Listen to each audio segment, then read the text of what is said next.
আউযুবিল্লাহি মিনাশ শাইতানির রাজিম বিসমিল্লাহির রহমানির রহিম আল্লাহুম্মা সাল্লি আলা মুহাম্মাদি ওয়া আলা আলি মুহাম্মাদ কামা সাল্লাইতা আলা ইব্রাহিম ওয়া আলা আলি ইব্রাহিম ইন্নাকা হামিদুম মাজিদ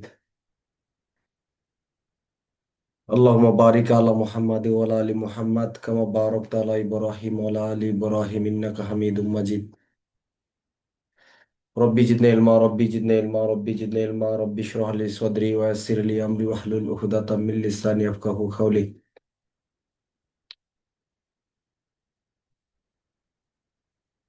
স্বাক্ষর 1872 সালের 1 নম্বর আইন হিসেবে অভিহিত হবে। সমগ্র বাংলাদেশে প্রযোজ্য হবে। 1952 সালের সেনাবাহিনী আইন, 53 সালের বিমান বাহিনী এবং 61 সালের নৌ শৃঙ্খলা আইনে গঠিত আদালত ব্যতীত সকল সামরিক এবং বেসামরিক আদালতে স্বাক্ষরের বিধান কি হবে? প্রযোজ্য হবে।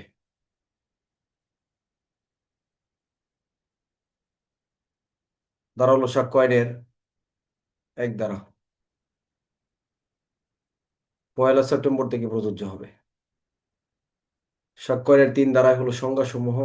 আদালত বলতে সাক্ষ্য গ্রহণের ক্ষমতাপ্রাপ্ত কোনো ব্যক্তি অথবা জজ ম্যাজিস্ট্রেটকে বোঝাবে।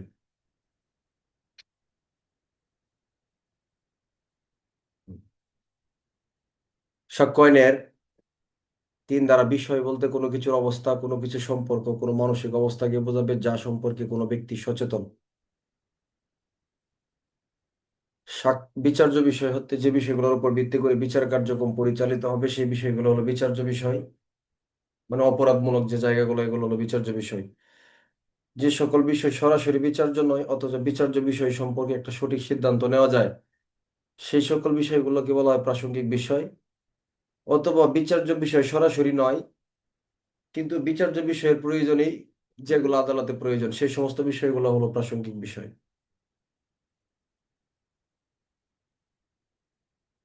দলিল স্বাক্ষরের 3 ধারা দণ্ডবিধি আইনের 29 ধারা কোনো অক্ষর, সংখ্যা বা চিহ্ন দ্বারা এক বা একাধিক উপায়ে বর্ণিত বা লিপিবদ্ধ। সাক্ষ্য আইনের 3 ধারা হলো সাক্ষ্য। সাক্ষ্য কাকে বলে? মৌখিক সাক্ষ্য এবং দালিলিক সাক্ষ্যকে একত্রে সাক্ষ্য বলে। মৌখিকভাবে যে সাক্ষ্য দেওয়া হয় সেটাই হলো মৌখিক সাক্ষ্য। দলিলপত্রের মাধ্যমে যে সাক্ষ্য দেওয়া হয় সেটাই হলো দালিলিক সাক্ষ্য। মৌখিক সাক্ষ্য সাক্ষ্য আইন 59 ধারা দলিল ছাড়া অন্যান্য ক্ষেত্রে গ্রহণযোগ্য হয়, তবে এটা সাক্ষ্য 60 ধারা মোতাবেক অবশ্যই প্রত্যক্ষ হতে হয়। দলিলিক সাক্ষ্য সাক্ষ্য আইনের 61 ধারা প্রাথমিক এবং মাধ্যমিক সাক্ষ্যের মাধ্যমে গ্রহণযোগ্য হয়। প্রাথমিক সাক্ষ্য বলতে সরাসরি মূল দলিলটাকে বোঝানো হয় 62 ধারা। মূল দলিলের কোনো জাবেদা নকল, মূল দলিল থেকে বিশেষ বা যান্ত্রিক উপায়ে প্রস্তুতকৃত কোনো নকল, মূল দলিল থেকেই তৈরি কোনো নকল, দলিলের কোনো প্রতিলিপি যে পক্ষ দলিল সম্পাদন করেন নাই তার বিরুদ্ধে ব্যবহার করার জন্য কোনো প্রতিলিপি, যে ব্যক্তি দলিল সম্পর্কে নিজে জানে বা দেখছে দলিল সম্পর্কে সেই ব্যক্তির মৌখিক কোনো বিবরণী। এই পাঁচটা উপায়ে এগুলো কি সাক্ষ্য হিসেবে গণ্য হয়? মাধ্যমিক সাক্ষ্য হিসেবে গণ্য হয়। দ্বারা হলো সাক্ষ্য আইনের 63 ধারা। সাক্ষ্য আইনের কত ধারা? 63 ধারা মাধ্যমিক সাক্ষ্যের গ্রহণযোগ্যতা। আচ্ছা, এরপরে আসেন সাক্ষ্য আইনের 3 ধারা। এই 2 ধরনের সাক্ষ্যের বাইরে আরেক ধরনের সাক্ষ্য আছে, এটাকে বলা হয়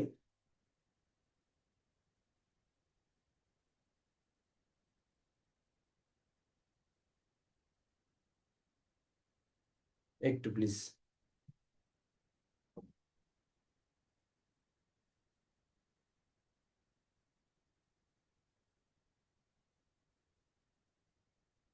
বস্তুগত সাক্ষ্যের সংজ্ঞাটা সবাই বলতে পারবেন?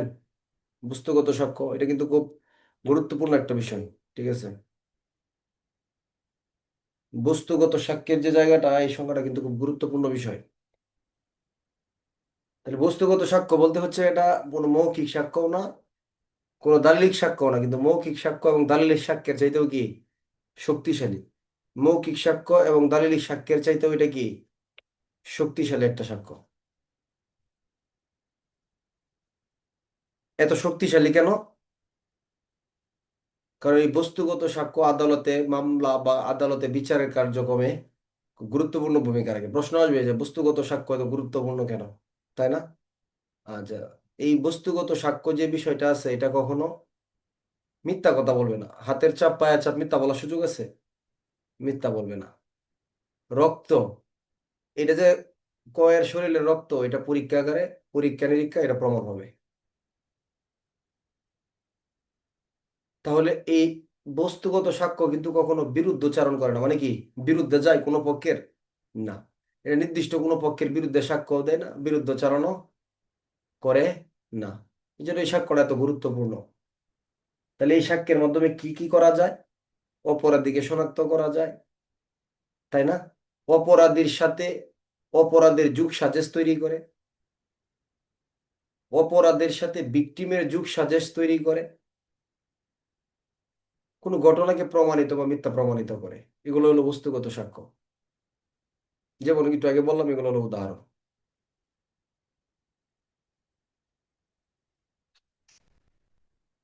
সাক্ষ্য আইনের 3 ধারায় আর একটা গুরুত্বপূর্ণ সংজ্ঞা আছে। এটা কিন্তু সাক্ষ্য আইনে খুব ইম্পর্টেন্ট। এটা গত 2 বছর ধরে হয় হয় করে হচ্ছে না, এই বছর হয়ে যাবে ইনশাল্লাহ। ডিজিটাল ও ইলেকট্রনিক রেকর্ড বলতে কি বুঝেন? ডিজিটাল বা ইলেকট্রনিক রেকর্ডের গ্রহণযোগ্যতা সম্পর্কে লিখুন। হ্যাঁ, খুব ইম্পর্টেন্ট কিন্তু একটা এটা। তাহলে ডিজিটাল বা ইলেকট্রনিক রেকর্ডের সংখ্যা হলো 3 ধারা, যেগুলো ডিজিটাল বা ইলেকট্রনিক উপায়ে কি করা হয়? প্রস্তুত করা হয়, ডিজিটাল বা ইলেকট্রনিক উপায়ে সংরক্ষণ করা হয়। এই তো কথা কিন্তু এইটাই। সেগুলো হলো ডিজিটাল বা ইলেকট্রনিক রেকর্ড। যেমন কি হাতের চাপ, পায়ের চাপ ইত্যাদি, নাকি এগুলা? তাহলে কি ডিজিটাল যেগুলো অডিও ভিডিও, হ্যাঁ, সিসিটিভির ফুটেজ হইতে পারে, কোনো ড্রোন ডাটা হইতে পারে, হ্যাঁ, কোনো ফ্যান ট্যাপের কোনো তথ্য হইতে পারে, এগুলো সবগুলো কি ডিজিটাল বা ইলেকট্রনিক রেকর্ড। এটা গ্রহণযোগ্য হয়ে গিয়ে সাক্ষ্য আইনের 65 খতে। কততে? সাক্ষ্য আইনের 65 খতে গিয়ে গ্রহণযোগ্য হয়। 4টা উপায়ে। 4টা উপায়ে গিয়ে এটা কি হয়? সাক্ষ্য আইনের 65 স-ফেন খ এর 2 এর ক খ গ ঘ, 4টা উপায়ে গিয়ে এটা গ্রহণযোগ্য হবে। যাক, এটা এখন বলবো না, বললে আপনাদের জন্য আবার এটা আরেক পেজ লেগে যাবে। ধারাবাহিকভাবে আসবো। সাক্ষ্য আইনের 3 ধারা হলো, যে বিষয়ে আদালতের অস্তিত্ব আছে তাকে বলা হয় প্রমাণিত, যে বিষয়ের অস্তিত্ব নাই তাকে বলা হয় মিথ্যা প্রমাণিত, যেটা প্রমাণিতও নয় মিথ্যা প্রমাণিতও নয় সেটাকে বলা হয় চূড়ান্ত প্রমাণ। কোনো বিষয়ে আদালতে যতক্ষণ পর্যন্ত মিথ্যা প্রমাণিত না হবে ততক্ষণ পর্যন্ত আদালত এটাকে প্রমাণিত বলেই অনুমান করতে পারবে বা ধরিয়া লইতে পারবে, অথবা প্রমাণ করার জন্য আদেশ প্রদান করতে পারবে। দ্বারা হলো সাক্ষ্য আইনের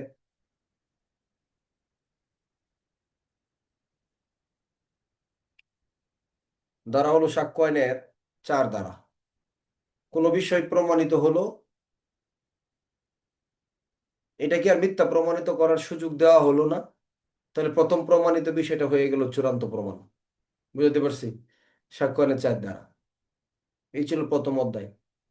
বিষয়ের প্রাসঙ্গিকতা, সাক্ষ্য আইনের 2য় অধ্যায় 5 ধারা। আদালতে প্রত্যেক বিচার্য বিষয়, প্রত্যেক প্রাসঙ্গিক বিষয় সম্পর্কে সাক্ষ্য দেওয়া যায়, ইহা ছাড়া অন্য কোনো বিষয় সম্পর্কে সাক্ষ্য দেওয়া যায় না। অন্য কোনো বিষয়ে সাক্ষ্য দেওয়া যাবে না। যে বিষয়গুলো সরাসরি বিচার্য নয় কিন্তু বিচার্য ঘটনার অংশ, সেই বিষয়গুলোও গ্রহণযোগ্য হবে বা প্রাসঙ্গিক হবে। সাক্ষ্য আইনের 6 ধারা। বিচার্য ঘটনার উপলক্ষ, কারণ বা পরিণাম প্রাসঙ্গিক হতে পারে। বিচার্য ঘটনা বিচার্য ঘটনা সংঘটিত হওয়ার মতো পরিবেশ প্রকাশ করে, এই বিষয়গুলো প্রাসঙ্গিক হতে পারে। বিচার্য বিষয় সংঘটিত হওয়ার মতো সুযোগ সৃষ্টি করে দেয়, এই বিষয়গুলো প্রাসঙ্গিক হতে পারে। সাক্ষ্য আইনের 7 ধারা। উদ্দেশ্য, প্রস্তুতি, পূর্ববর্তী এবং পরবর্তী আচরণ বিচার্য ঘটনার সাথে রিলেটেড। এই বিচার্য ঘটনার সাথে রিলেটেড উদ্দেশ্য, প্রস্তুতি, পূর্ববর্তী এবং পরবর্তী আচরণগুলো প্রাসঙ্গিক হবে সাক্ষ্য আইনের 8 ধারা। প্রাসঙ্গিক ঘটনার ব্যাখ্যা, তাহলে 9 ধারা কোন ঘটনার ব্যাখ্যা? তাহলে বিচার্য ঘটনার যে ব্যাখ্যা, এটাকে কি বলা হয়? বুঝতে চেষ্টা করেন। বিচার্য ঘটনার যে ব্যাখ্যা, এগুলো হলো প্রাসঙ্গিক বিষয়। তাহলে বিচার্য ঘটনাকে নিয়ে যা ব্যাখ্যা বিশ্লেষণ দিবেন, এগুলো কি বিষয়? প্রাসঙ্গিক বিষয় না? বলে ভাই বোঝার চেষ্টা করেন। বিচার্য ঘটনার যেগুলো ব্যাখ্যা, যেমন অস্ত্র, হাত, এই বিভিন্ন জিনিস যেগুলো আছে এগুলো হলো আপনার কি প্রাসঙ্গিক বিষয়। তাহলে এই প্রাসঙ্গিক ঘটনাগুলোর ব্যাখ্যা বিশ্লেষণগুলো প্রাসঙ্গিক কত দ্বারা? সাক্ষ্য 9 দ্বারা। বুঝতে পারছি? মানে প্রাসঙ্গিক ঘটনার ব্যাখ্যা বিশ্লেষণগুলো আবশ্যকীয় ঘটনা বা প্রাসঙ্গিক সাক্ষ্য 9 দ্বারা। একই উদ্দেশ্য বা অভিপ্রায় যদি এক থাকে,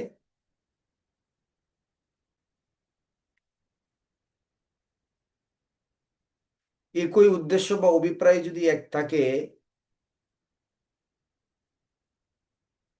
তাহলে এই অভিপ্রায়ে যে ষড়যন্ত্র সংগঠিত হবে, এই ষড়যন্ত্র যেমন প্রাসঙ্গিক, ষড়যন্ত্রের সাথে জড়িত ব্যক্তিরাও প্রাসঙ্গিক। সাক্ষ্য কত দ্বারা? 10 দ্বারা। একটাই দ্বারা আছে সাক্ষ্য ষড়যন্ত্রের সাথে যুক্ত দ্বারা, একটা দ্বারায়। এটা ষড়যন্ত্র দিয়ে সাক্ষ্য সম্পর্কিত রিলেটেড কোনো কিছু হইলে 10 দ্বারা দিবেন, অভিপ্রায় যদি এক হয়। যে বিষয়গুলো অন্য কোনোভাবে প্রাসঙ্গিক নয় সেগুলো যেভাবে প্রাসঙ্গিক, কয়ভাবে? 2ভাবে। প্রথমটা কি? গরমিলের মাধ্যমে। পরেরটা কি? অস্তিত্ব বা অস্তিত্বহীনতার, সম্ভব বা অসম্ভবের মাধ্যমে। তাহলে কিসের সাথে?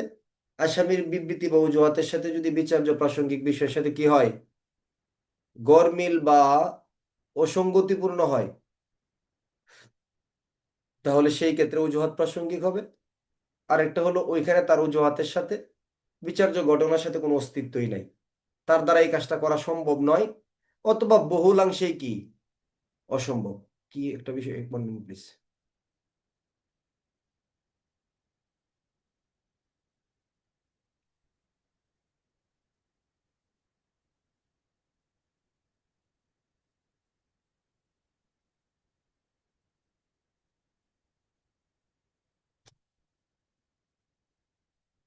আচ্ছা, আমাদের এই আলমগীর ভাই স্ক্রিনে কি অন্য অন্যজনকে দেখাচ্ছে? আমাকে দেখা যাচ্ছে না?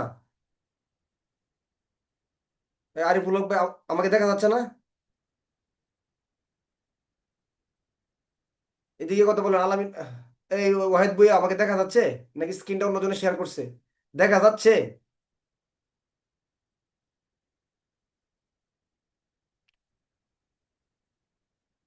আলামিন ভাই চট্টগ্রাম, এদিকে কথা বলেন, দেখা যাচ্ছে আমাকে?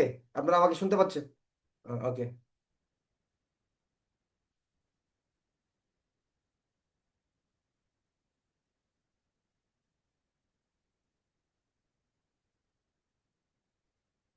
এই যে আরিফ ভাই ডিআইজি চট্টগ্রাম, স্ক্রিন শেয়ার করে এগুলো কি আরেকজন লিখতেছে গ্রুপের মধ্যে, স্ক্রিনে স্ক্রিনটা কিন্তু শেয়ার করা যায়, ঠিক আছে? মানে স্ক্রিনটা আমাদের নিচে গিয়ে লেখালেখি শুরু করে দেওয়া নেই, কারণ আমি একদিকে ডিভাইসে তাকাইলে আরেকজন যদি এদিকে গিয়ে লিখতে থাকেন। আমাকে আবার স্ক্রিনশট পাঠাইছে একজন, স্ক্রিনে গিয়ে লিখছে আই লাভ ইউ। কারে লিখছেন আপনি আল্লাহ পাকি ভালো জানে। ঠিক আছে, ক্লাস করতে আসছেন, একটু ক্লাস করেন না প্লিজ, এগুলো করবেন না। এই সময়টা কিভাবে পাচ্ছেন বলেন, যারা এগুলো করতেছেন? এগুলো কোনো কথা হলো বলেন? একের পর এক মেসেজ আসতেছে ওই ফোনে, যে স্ক্রিনের ভিতরে কি লেখালেখি করতেছে।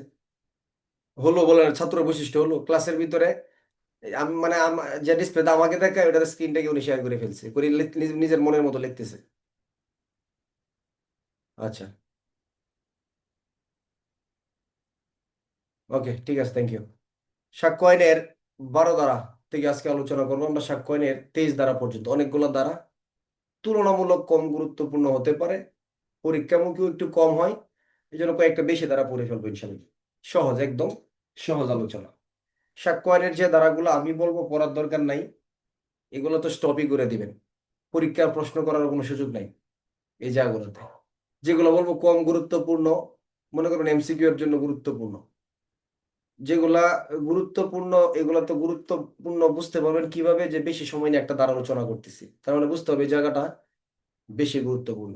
সাক্ষ্যের এমন কিছু জায়গা আছে, দ্বারা আছে, যেগুলা শুধু আমরা আলোচনা করি একটা এরকমের, এই কারণে কিছু কথা দায়বদ্ধ থাকে, যে অনেকে বলে যে এই ধারাটা কেন বাদ দিলেন, এটা বলেন একটু, তাই না? এদের জন্য এরকম ধারাগুলো আলোচনা করি। তার মধ্যে এরকম একটা ধারা হলো 12 ধারা। যারা মনে করেন পরীক্ষার জন্য না আলাদা আপনার পড়া প্রয়োজন, তারা পড়বেন। পদোন্নতি পরীক্ষার ক্ষেত্রে সাক্ষ্যয়নের 12 ধারা থেকে প্রশ্ন করার সুযোগ এখন পর্যন্ত হয় নাই, ভবিষ্যতেও করতে পারবে না, করেও না।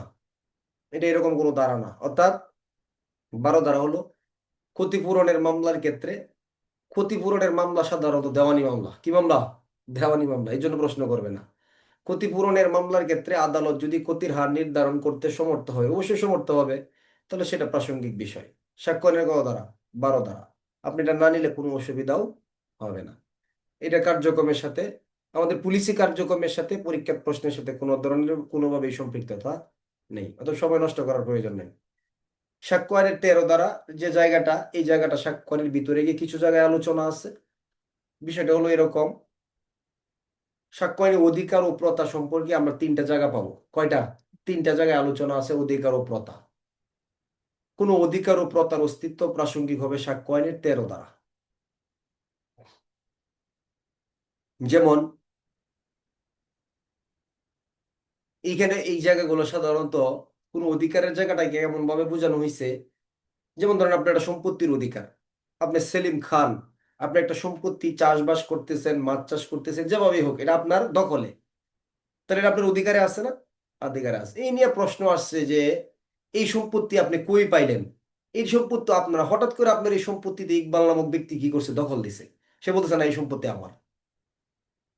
এখন এই সম্পত্তি নিয়ে একটা মামলা মোকদ্দমা যদি পরিচালিত হয়, তাহলে প্রশ্ন আসবে না যে সেলিম এই সম্পত্তি কোথায় পাইছে? অথবা ইকবালকে বলবে যে তুমি এই সম্পত্তি দখল করছো কোন অধিকারে? তাহলে তোমার অধিকার কোথায় থেকে আসলো? তখন সেলিম যদি দেখায় যে এই সম্পত্তি আমার দাদার সম্পত্তি ছিল, দাদার থেকে আমার বাবা পাইছে, আবার বাবার সম্পত্তি আমার, তাহলে অধিকার ও প্রথা সম্পর্কে তিনি কি করলো? তার এই সম্পত্তিতে অধিকারটা সৃষ্টি হয়েছে কোথায় থেকে? দাদার কাছ থেকে, বাবা, বাবার কাছ থেকে সে। অথবা এই সম্পত্তি আমি কিনে কি করছি? রেজিস্ট্রি করছি, আমার নামে যে দলিল আছে। তাহলে অধিকার ও প্রথার অস্তিত্ব কি? দলিলটা কি একটা অস্তিত্ব না?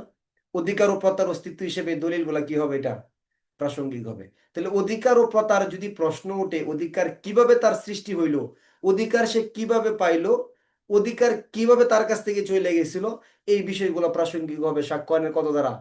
13 দ্বারা।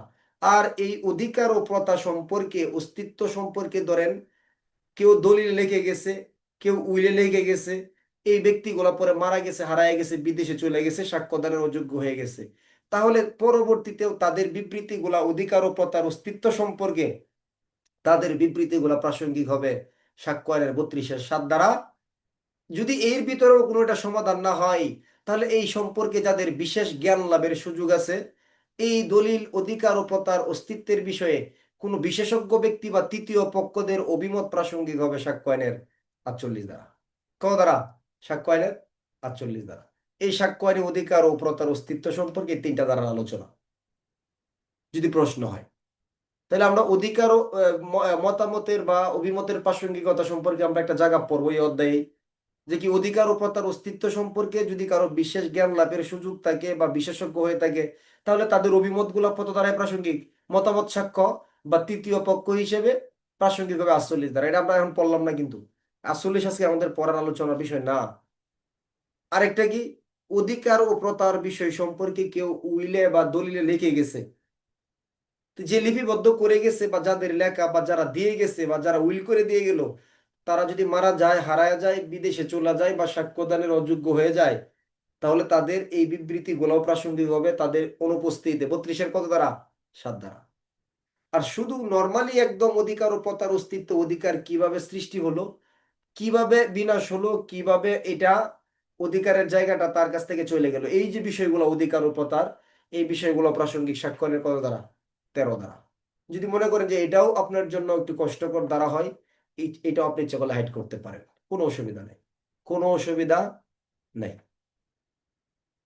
তাহলে অধিকার ও প্রথার অস্তিত্ব নর্মালি প্রাসঙ্গিক 13 দ্বারা, অধিকার ও প্রথার অস্তিত্ব সম্পর্কে মৃত ব্যক্তিদের বিবৃতি প্রাসঙ্গিক 32-7 দ্বারা, তৃতীয় পক্ষ ব্যক্তিদের বা বিশেষজ্ঞদের অভিমত প্রাসঙ্গিক সাক্ষ্য আইনের 48 দ্বারা। সাক্ষ্য আইনের 14 ধারা থেকে প্রশ্ন হতে পারে, প্রশ্ন হয়, মানে উদাহরণগুলো থেকে একটা প্রশ্ন দিয়ে দেই। আচ্ছা, সাক্ষ্য আইনের প্রশ্নমুখী জায়গা, আমরা বলছি যে সাক্ষ্য আইনের কিছু কমন জায়গা আছে প্রশ্ন করার জন্য। এই 7, 8, 9-এর প্রশ্নগুলোকে স্বাধীনভাবে কোনো প্রশ্ন করা হয় না, এগুলো কোনো একটা ধারার সাথে রিলেটেড হয়, অথবা উদাহরণ একটা তুলে দিতে পারে, এরকম খুব রেয়ার ঘটনা। সাক্ষ্য আইনের মূলত প্রশ্নমুখী জায়গা হলো স্বীকারোক্তির প্রাসঙ্গিকতা, অপ্রাসঙ্গিকতা, পুলিশের কাছে স্বীকারোক্তি কখন প্রাসঙ্গিক, অপ্রাসঙ্গিক, মৃত্যুকালীন জবানবন্দি কাকে বলি, কখন প্রাসঙ্গিক, কিভাবে নেওয়া যায়, কারা দিতে পারে, কারা লিখতে পারে ইত্যাদি। সাক্ষ্য আইন অনুসারে চরিত্র কখন প্রাসঙ্গিক, পূর্ববর্তী সচ্চরিত্র অসচ্চরিত্রের প্রাসঙ্গিকতা অপ্রাসঙ্গিকতা লিখুন। সাক্ষ্য আইনের 52 থেকে 55, খুব ইম্পর্টেন্ট। সাক্ষ্য কাকে বলে, কত প্রকার ও কি কি, কোন কোন বিষয়ে সাক্ষ্য দেওয়া যায়, কোন কোন বিষয় সম্পর্কে সাক্ষ্য দেওয়া যায় না, 3 ধারার সাথে যুক্ত করে সাক্ষ্য আইনের 4র্থ এবং 5ম অধ্যায় রিলেটেড যে জায়গাগুলো। মৌখিক সাক্ষ্য, দালিলিক সাক্ষ্য তো এটার সাথে চলে আসলো সাক্ষ্যের প্রকারভেদের ভিতরে। কোন কোন বিষয়গুলা মাধ্যমিক সাক্ষ্য হিসেবে গণ্য হবে, মাধ্যমিক সাক্ষ্যের গ্রহণযোগ্যতা সম্পর্কে লিখুন, অথবা দলিলের অবস্থা অস্তিত্ব সম্পর্কে মাধ্যমিক সাক্ষ্য কখন গ্রহণযোগ্য হয়। সাক্ষ্য আইনের 63 এবং 65 দ্বারা রিলেটেড প্রশ্ন।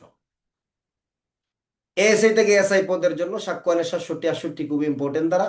কোন কোন ক্ষেত্রে, আমি একদম সাজেশন দিয়ে দিয়েছি যে এই যে কটা প্রশ্ন বলতেছি এর বাইরে সাক্ষ্য আইনের প্রশ্ন হওয়ার সম্ভাবনা 1%। 1%, কত পার্সেন্ট? 1%। এরপরে কি বলতেছি, সাক্ষ্য আইনের এএসআই থেকে এসআই পদে বিশেষ করে 67, 68 ধারার প্রশ্ন।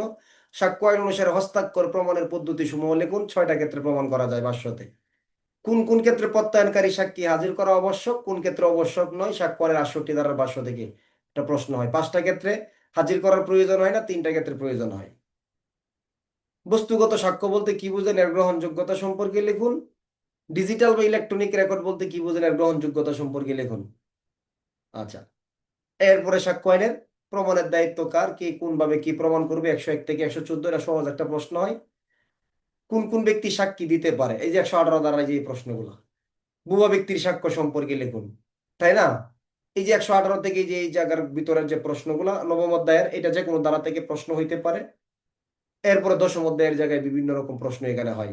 সাক্ষ্য আইনের 10ম অধ্যায়, সাক্ষীর সাক্ষ্য গ্রহণ, জবানবন্দি জেরা, পূর্ণ জবানবন্দি কাকে বলে, জবানবন্দি জেরার উদ্দেশ্য কৌশল সম্পর্কে আলোচনা করুন, জবানবন্দি জেরার পূর্ণ জবানবন্দির বিষয়ের লিপিবদ্ধ করার পদ্ধতি বা এর ফর্ম সম্পর্কে আলোচনা করুন, তাই না?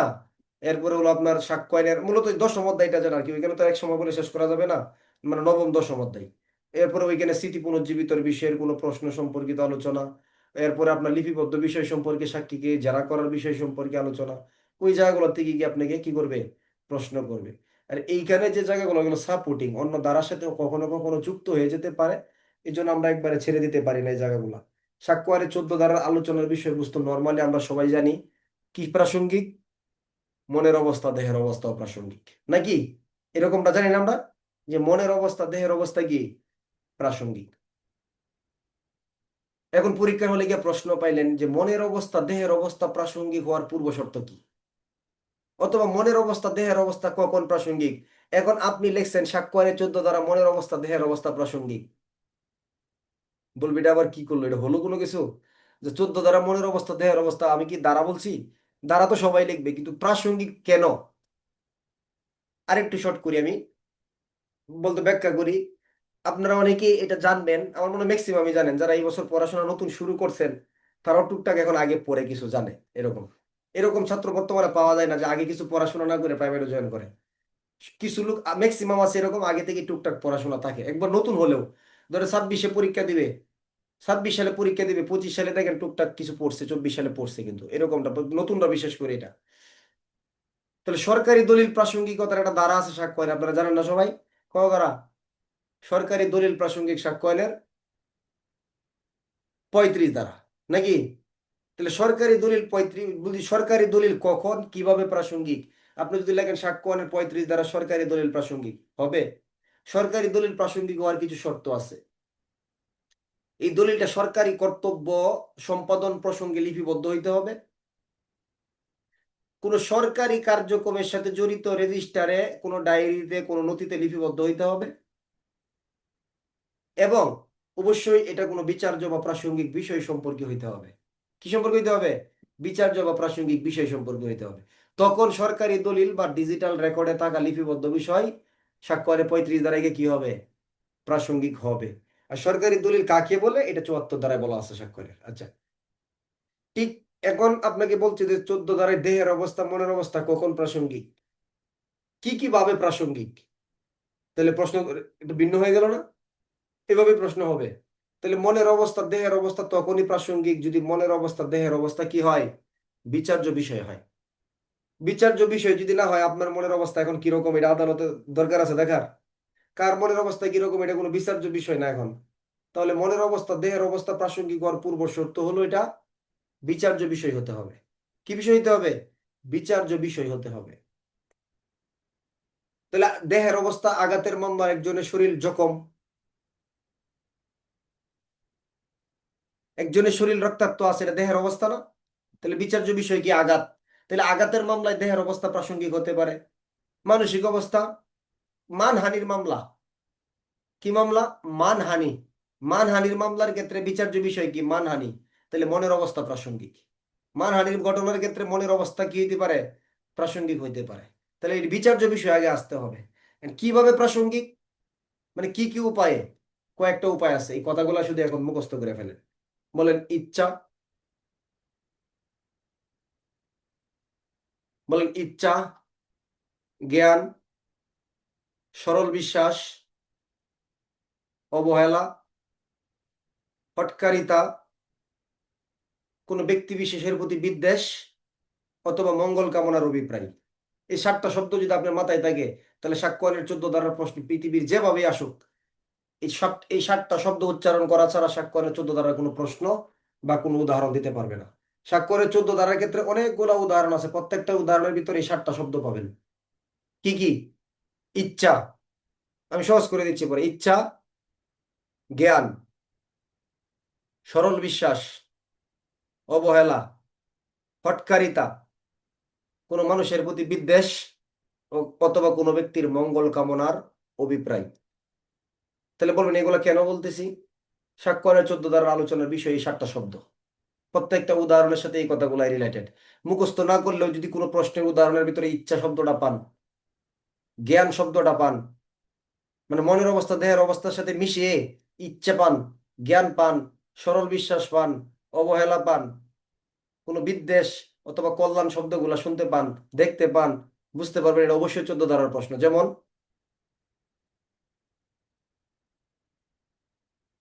একটা উদাহরণ দিলেই বুঝবেন, মূল বইয়ের উদাহরণ। তাহলে আপনি আজিজুর রহমান, আপনার কুকুর আরাপ নামক ব্যক্তিকে কি করছে? কামড়াইছে। আপনার কুকুর কাকে কামড়াইছে? আরাপ নামক ব্যক্তিকে।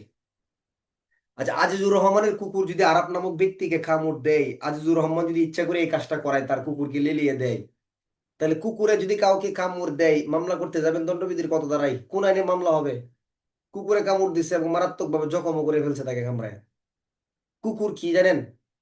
কুকুর একটা কি হিসেবে গণ্য হবে? এটা এটা মারাত্মক অস্ত্র হিসেবে গণ্য হবে। কি হিসেবে? মারাত্মক অস্ত্র। দণ্ডবিধিতে ব্যাখ্যা আছে যে মারাত্মক অস্ত্র কাকে বলে? যেগুলো দিয়ে গুলি করা যায়, কেটে ফেলা যায়, মানে কতল করা যায়, কর্তন করা যায়, ছুরিকাঘাত করা যায়, কোনো বিষাক্ত পদার্থ, কোনো অগ্নি জাতীয় পদার্থ, কোনো বিস্ফোরক জাতীয় পদার্থ, তারপর কোনো যন্ত্র, কি যন্ত্র, অথবা কোনো জন্তু, এগুলোর নাম কি? মারাত্মক অস্ত্র। যদি কেউ মারাত্মক অস্ত্রের মাধ্যমে আঘাত করে, তার শাস্তি হবে দণ্ডবিধির 324 ধারা। কত ধারা? মারাত্মক অস্ত্রের মাধ্যমে আঘাত করলে শাস্তি হয় দণ্ডবিধির 324 ধারা। বলবেন এটা আবার কেমন কথা? হয় এটাই সত্য, এটাই বাস্তব। দণ্ডবিধি আইনে মারাত্মক অস্ত্রের মাধ্যমে আঘাত করলে শাস্তি হয় 324 ধারা। কারণ কি? আঘাতটা কিন্তু মারাত্মক না, অস্ত্রটা মারাত্মক, শাস্তি 324। আর যদি মারাত্মক অস্ত্রের মাধ্যমে মারাত্মক আঘাত করা হয়, তাহলে শাস্তি হয় 326 ধারা। বোঝার চেষ্টা করেন, দণ্ডবিধি আইনে মারাত্মক অস্ত্রের ভিতরে দুইটা শাস্তির বিধান বলা আছে, 324 এবং 26।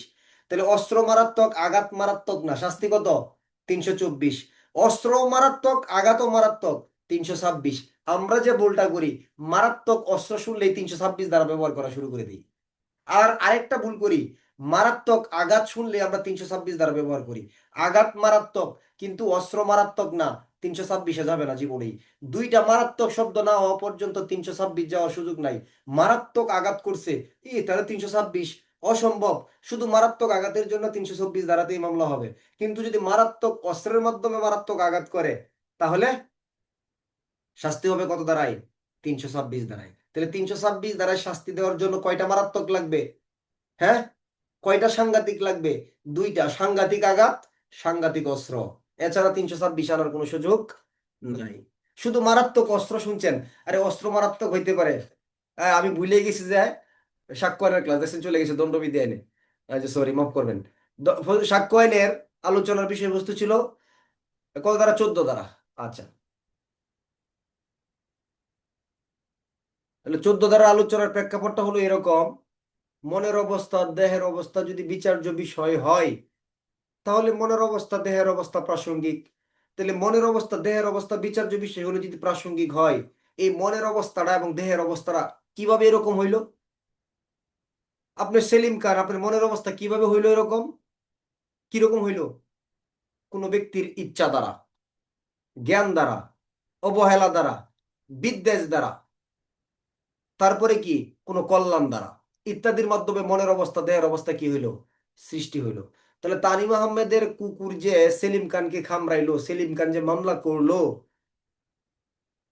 তাহলে তার কুকুরের কামড়ের চিহ্ন আছে না শরীরে? ধরেন চিহ্ন আছে, এটা কি অবস্থা? তাহলে বিচার্য বিষয় হলো ধরেন আঘাত। দেহের অবস্থা কি? কুকুরের কামড়। এখন এটা কি এমনিতেই প্রাসঙ্গিক হয়ে যাবে? সেলিম যদি বলে যে তানিমের কুকুর দ্বারা ইচ্ছা করে আমাকে কামড় খাওয়াইছে, পূর্বেও তার তানিমের কুকুর অমর সানিকে কামড়াইছিল, তার মানে কিভাবে করছে এই কুকুরের কামড়টা? তামিমে ইচ্ছা করে কি করাইছে? খাওয়াইছে এটা। তাহলে দেহের অবস্থা প্রাসঙ্গিক হইলো কেন? এটা বিচার্য বিষয়। এখন দেহের অবস্থাটা কিভাবে সৃষ্টি হয়েছে? তানিমের ইচ্ছাকৃত কাজের দ্বারা। তানিমের কি কাজের দ্বারা? ইচ্ছাকৃত কাজের দ্বারা। তাহলে এই কোনোটা হয়তো ইচ্ছাকৃত উদাহরণ হবে, কোনোটা হয়তো আপনার অবহেলা দেওয়া হবে, যে তানিমের অবহেলার কারণেই তার কুকুরটা আজকে আমাকে এসে কি করছে? কামড়াইছে। তাহলে কুকুর যে কামড়াইছে দেহের অবস্থা প্রাসঙ্গিক কেন? একটা তার আঘাতের মতো একটা অবস্থা শরীরে আছে। তাহলে বিচার্য বিষয় কি? আঘাত। বোঝার চেষ্টা করেন। তাহলে কেন এটা হয়েছে? তানিমের অবহেলার কারণেই। তাহলে এই আঘাতের বা দেহের অবস্থাটা সৃষ্টি হয়েছে কিসের কারণে? যে অপরাধী তার ইচ্ছার কারণে, অথবা তার অবহেলার কারণে, অথবা আপনার প্রতি তার শত্রুতা বা বিদ্বেষের কারণে, অথবা তার হটকারিতার কারণে, ইত্যাদি কারণ দেখাইতে হবে। তখনই গিয়ে মনের অবস্থা দেহের অবস্থা কি হবে? প্রাসঙ্গিক হবে। সাক্ষ্য আনে 14 ধারা। কথাটা কি বুঝছেন? বুঝাইতে পারছি বিষয়টা? তাহলে মনের অবস্থা এবং দেহের অবস্থা প্রাসঙ্গিক হওয়ার প্রধান শর্ত হলো মনের অবস্থা দেহের অবস্থা বিচার্য বিষয় হতে হবে। দ্বিতীয়ত হলো মনের অবস্থা দেহের অবস্থা যদি বিচার্য বিষয় হয়, তাহলে কি কি উপায়ে হবে? কোনো ব্যক্তির ইচ্ছা দ্বারা হবে, কোনো ব্যক্তির জ্ঞান দ্বারা, অবহেলা দ্বারা, কোনো ব্যক্তির হটকারিতা দ্বারা, অথবা সরল বিশ্বাস দ্বারা, অথবা ব্যক্তি বিশেষের প্রতি বিদ্বেষ, অথবা মঙ্গল কামনার অভিপ্রায় দ্বারা সৃষ্টি হইতে হবে। তখনই প্রাসঙ্গিক হবে। সাক্ষ্য আনে 14 ধারা। বুঝাতে পারছি? কিন্তু এত সহজ হবে প্রশ্ন এখানে। দেখবেন মনের অবস্থা দেহের অবস্থা দেখে আপনি 14 ধারা বুঝতে পারবেন, লিখতে পারবেন, লেখা থাকবে। এই জন্য তো টেনশন করার কোনো কারণ নাই এখানে। মানে যেভাবেই আসুক, এই মনের অবস্থা দেহের অবস্থা কতটা সহজ প্রশ্ন আসলে থাকবে, কিন্তু আবার টেকনিক্যালি এই অবস্থাটা না থেকে ইচ্ছা জ্ঞান সরল বিশ্বাস অবহেলার মাধ্যমে সরাসরি দেহ মন না বলে ভিন্ন কৌশলে প্রশ্ন করবে, তখন বুঝতে হবে এটা সাক্ষ্যের 14 ধারারই প্রশ্ন। আমি আগেই বলছি যে সাক্ষ্যের আজকে যে ক্লাসের জায়গাগুলো আছে তুলনামূলক অন্য সামনে যে কোনো ক্লাসের চাইতে কম প্রশ্নমুখী হবে, কিন্তু একবারে আমরা ছেড়ে দিব না। সাক্ষ্যের 15 দ্বারা কোনো কাজ কি ইচ্ছাকৃতভাবে হলো নাকি আকস্মিকভাবে হলো, এটা কিভাবে বুঝবে আদালত? কোনো কাজ কি ইচ্ছাকৃতভাবে হলো নাকি আকস্মিকভাবে হলো, এটা বুঝবে কিভাবে আদালত? বুঝার কোনো সিস্টেম আছে? আদালত অনুমান করে ফেলবে? কোনো ব্যক্তির সামাজিক অবস্থান থেকে বুঝবে? মানসিক অবস্থান থেকে বুঝে নেবে? নাকি একই ঘটনার পুনরাবৃত্তি বা পিসিপিআর দেখে বুঝবে? তাহলে তার একই ঘটনার বা একই কার্যের পুনরাবৃত্তি বা পিসিপিআর দেখে এটা আদালত কি করতে পারবে? বুঝতে পারবে। অর্থাৎ সাক্ষ্যের 15 দ্বারা আলোচনার বিষয়বস্তু হলো কোনো কাজ কি ইচ্ছাকৃতভাবে হলো নাকি আকস্মিকভাবে হলো, এই সমস্ত ক্ষেত্রে যে সমস্ত বিষয়ের প্রভাব থাকে সাক্ষ্যের 15 দ্বারা, এটা আদালতের বিচার কার্যক্রম বুঝতে গিয়ে বিচারকদের প্রয়োজন। আমাদের খুব বেশি একটা প্রয়োজন যে এরকমটা না, কিন্তু ধারাটা বুঝে নিলে ভালো। যেমন এরকম ঘটনা ঘটে না, আমাকে আসামির কাঠগড়ায় দাঁড়া করানো হয়েছে, আমি বলতেছি আমি তো এই অপরাধটা ইচ্ছা করে করি নাই, এটা একটা ভুল। সাক্ষ্য 105 দ্বারাই প্রমাণ করতে চাচ্ছি যে আমার মামলা কি সাধারণ ব্যতিক্রম, যে আমি ইচ্ছা করে এটা করি নাই, আমার মানে আমি বুঝতেই পারি না, এটা সরল বিশ্বাসে করছি, ইত্যাদি ইত্যাদি ইত্যাদি। বলবে কি না? আত্মপক্ষ সমর্থন এই কথাগুলো বলবে না? কে বলবে? প্রত্যেকটা আসামি আত্মপক্ষ সমর্থনে গিয়ে এরকম সুযোগ বলবে যে এটা আমি ইচ্ছা করে করি না, এটা আমার অজানা ভুল, এটা দুর্ঘটনার মাধ্যমে হয়ে গেছে, ইত্যাদি ইত্যাদি ইত্যাদি। আচ্ছা, তাহলে আদালত এই বিষয়ে কিভাবে সিদ্ধান্ত নিবে? সিদ্ধান্ত নেওয়ার জন্য সাক্ষ্যের 15 দ্বারা বলে দিছে যে জজ সাহেব দেখবে যে আসলে সে যে এই কথাগুলো বলতেছে, তাহলে এটা কিভাবে কি করা যায়, করার সহজ উপায় বলা আছে। যেমন ধরেন আপনি তানভীর হোসেন, আপনি তানভীর কি করলেন, ধরেন ইপটিজিং এর মামলার আসামি আপনি। হ্যাঁ, সামনে যে আসে তার নামই বলে আপনি আবার মাইন্ড করেন না। আপনি ইপটিজিং মামলার আসামি, ভালো। এখন আপনি হঠাৎ করে বলতেছেন যে কি, আপনি আসামির কাঠগড়ায় দাঁড়াইছেন, তাহলে অভিযোগকারী পক্ষ বলতেছে বা পাবলিক প্রসিকিউটর বলতেছে যেভাবে হোক আপনার বিরুদ্ধে আছে যে সে একজন ইপটিজার পেশাদার, এগুলাই করে থাকে। ঠিক আছে, সে আমার এই মক্কেলকে কি করছে, বারবার ইপটিজিং করছে এভাবে। তখন তানভীর হোসেন বলতেছে আমি তো জীবনও এটা করি নাই। ঠিক আছে, এটা একটা আকস্মিক একটা দুর্ঘটনা, আমি একটা শব্দ বলছি বা একটা শীষ দিছি, মেয়েটা শুনে মরছে, তাকে ইপটিজিং করছে, আসলে আমি এটা করি নাই। এটা কে বলতেছে? তানভীর বলতেছে যে আমি এটা কখনোই করি নাই। এখন তানভীরের বিরুদ্ধে আরো দুই তিনটা সাক্ষী পূর্বের অন্য মামলার দেখা যাচ্ছে বা রায়ে বা বিভিন্নভাবে দেখা যাচ্ছে যে তানভীর পূর্বে কয়েকবার ইফটিজিং মামলার আসামি ছিল বা দণ্ডভোগ করছে ইত্যাদি। তাহলে আদালত কি বুঝবে তানভীর এটা কি আকস্মিক কোনো দুর্ঘটনাজনক ইফটিজিং নাকি সে পেশাদার ইফটিজিং? কি বুঝে নিবে? আদালত ধরিয়া লইবে যে না, আদালত বুঝবে যে সে এই কাজটা তার ইচ্ছাকৃত এই কাজ, এটা কোনো তার আকস্মিক কোনো কাজ নয়।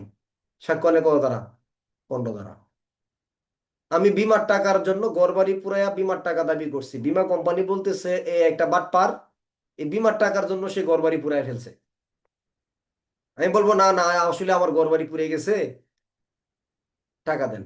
এখন পূর্বে আরো কয়েকটা বীমা কোম্পানি আদালতকে বলতেছে এই শরীফুল নামক ব্যক্তি বাটপার, সে আগে কয়েকবার ঘরবাড়ি পুরাইছে বিমার টাকার জন্য।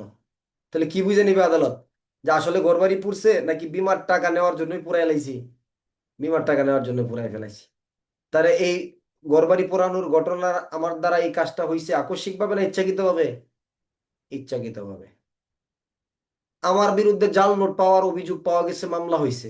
আমি বলছি জাল নোট আমাকে কে বা কারা দিছে আমি জানি না, আমার কাছে কিভাবে আসছে, এটা একটা দুর্ঘটনা। এখন আমার বিরুদ্ধে আদালতে নাসির উদ্দিন, আমার বিরুদ্ধে আদালতে সৌরভ এবং মানিক, তারা সাক্ষ্য দিচ্ছে যে শরীফুল নামক ব্যক্তি পূর্বে আমাদেরকে কি দিছিল, জাল নোট দিয়ে প্রতারিত করছিল। জাল নোট দিয়ে কি করছিল? প্রতারিত করছিল। জাল নোট যদি কেউ ব্যবহার করে, জাল নোট যদি কেউ ব্যবহার করে এটা হলো প্রতারণা। জাল নোট যদি কেউ, বোঝার চেষ্টা, এবছর প্রশ্ন হয়েছিল কনস্টেবল থেকে এসআই পদে, জাল নোটের ব্যবহার ফাঁকি দিচ্ছেন কাউকে, প্রতারণা। আর জাল নোট তৈরি করার যে বিষয়গুলো আছে, এইগুলার যে কার্যক্রমটা, এটা হলো জালিয়াতি। এটা হলো কি, প্রস্তুত করার যে জায়গাটা, এটা হলো জালিয়াতি। আর এটা ব্যবহার করার জায়গার নাম হলো কি, প্রতারণা। তাহলে প্রশ্নের মেরুদণ্ড অংশ কোনটা? জাল নোট তৈরি না, বলছি কি জাল নোটের ব্যবহার, ব্যবহারের কথা বলছে কিন্তু। ঠিক আছে, এই জন্য প্রশ্নের, প্রত্যেকটা প্রশ্নের ভিতরে একটা কি থাকে, একটা বুলেট পয়েন্ট থাকে, এই পয়েন্টের উপর ভিত্তি করবে এই প্রশ্নের উত্তরটা কি হবে।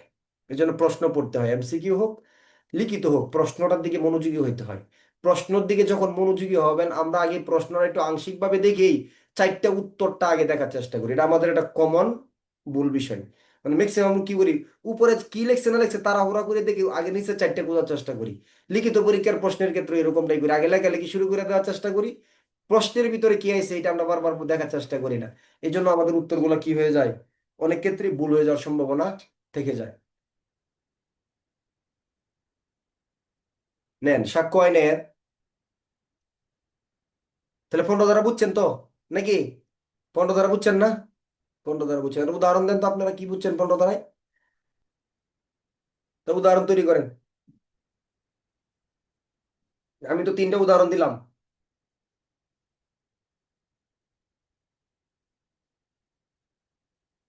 ওই যে, যে সহজ কথা বলি, মুশাররফ করিমের একটা নাটকের ক্লিপ দেখছি, ফেসবুকে আসে, যারা ফেসবুক চালান বলতে পারবেন। ওই যে তো আমি তোর কয় বিয়ে কয়টা করছস, কয় 4টা, আমি তোর কয় নম্বর বউ, 6 নম্বর, এরকম একটা ঘটনা দেখছেন না মুশাররফ করিমের, যেখানে যে ট্রাক চালায় বিয়ে করে ফেলে। হ্যাঁ, একটা নাটকের ক্লিপ কিন্তু ফেসবুকে খুব ভাইরাল হয়েছে, এটা অনেকদিন থেকে অনেকেই দেখছে এটা, যে মেয়েটা জনম দুঃখিনীরে বিয়ে করে ফেলাইছে।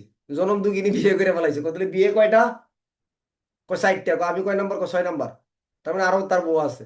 যেখানে যে বিয়ে করে, আর এটা কি তার দুর্ঘটনার বিয়ে না, তার ইচ্ছা করে তার কাজ এটা, মানে এটা সে ইচ্ছা করে যেখানে যে কি করতেছে, বিয়ে করতেছে। তাহলে আদালত এটা এইভাবে প্রভাবটা দেখবে যে এখানে প্রভাব কি, যে এটা তার ইচ্ছাকৃত কাজ। সাক্ষ্য আইনের 16 ধারা, সাক্ষ্য আইনের 16 ধারা হলো ব্যবসায়ী রীতির ক্ষেত্রে, ব্যবসায়ী রীতির ক্ষেত্রে যাবতীয় অস্তিত্ব আদালতে কি হবে, প্রাসঙ্গিক হবে। সাক্ষ্য আইনের, 1 মিনিট।